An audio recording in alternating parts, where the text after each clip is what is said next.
Now we are going to look at the factors affecting the rate of the chemical reaction. This part of the lesson is also done in earlier classes. So the nature of the reactants, size of the particles of the reactants, concentration of the reactants, temperature of the reaction, and catalysts are 5 points that we are going to discuss in detail. So here you've got nature of the reactants. The first one. Here this shows 4 test tubes, and in one test tube we have taken magnesium, second test tube we have taken zinc granules, third one we took iron, and then last we took lead. And in all of the test tubes we've added the same reactant of hydrochloric acid.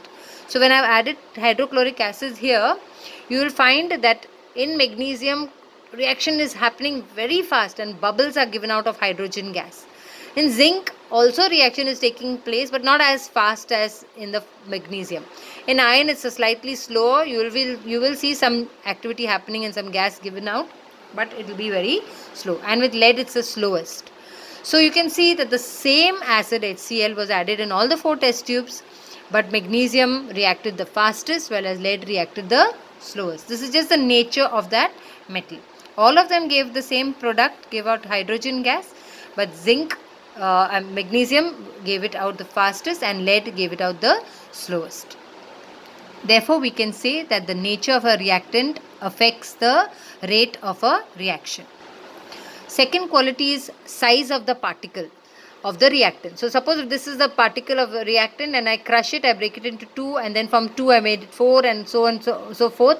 So it's the same block that I had in the beginning has become so many tiny pieces, and you can see by doing that I've increased the surface area, and by increasing the surface area I increase the contact between the surface and the other reactant. So suppose if this is say magnesium, and by taking powder of magnesium I have increased the surface so many more times that there is more collision with the acid in this case, and therefore the rate of the reaction will go faster here.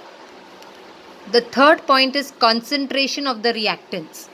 Okay, so here now I have taken the same wire, magnesium wire, in both the test tubes, but in one test tube we put concentrated hydrochloric acid, second test tube we put dilute hydrochloric acid, and you can see that the first test tube which has concentrated acid, the bubbles of hydrogen gas are given out very rapidly and quickly, whereas here it's happening but it's relatively slower. So the concentration of the reactant has played a part in making the reaction go faster. The next property is temperature of the reaction. So here I have taken magnesium wire, in both the test tubes there are magnesium wire. The same concentration of acid is added, okay, but one it's cold and one we heat it up. So when we heat up this test tube, you will find that the reaction here will go much faster.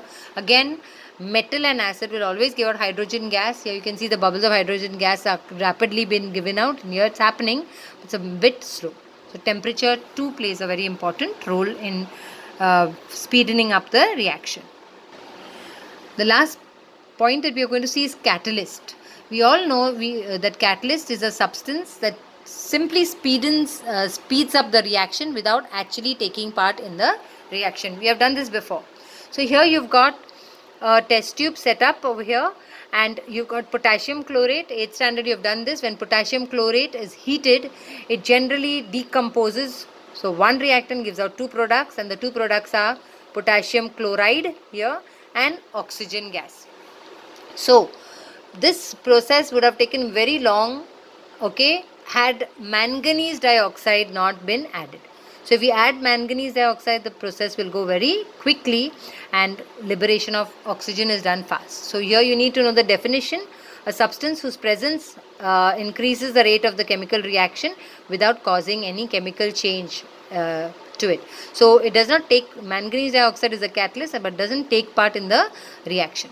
So generally you have to write manganese dioxide here below the arrow and a symbol of heating on top of, that's a triangle. So that's all in this class. We'll continue in the next.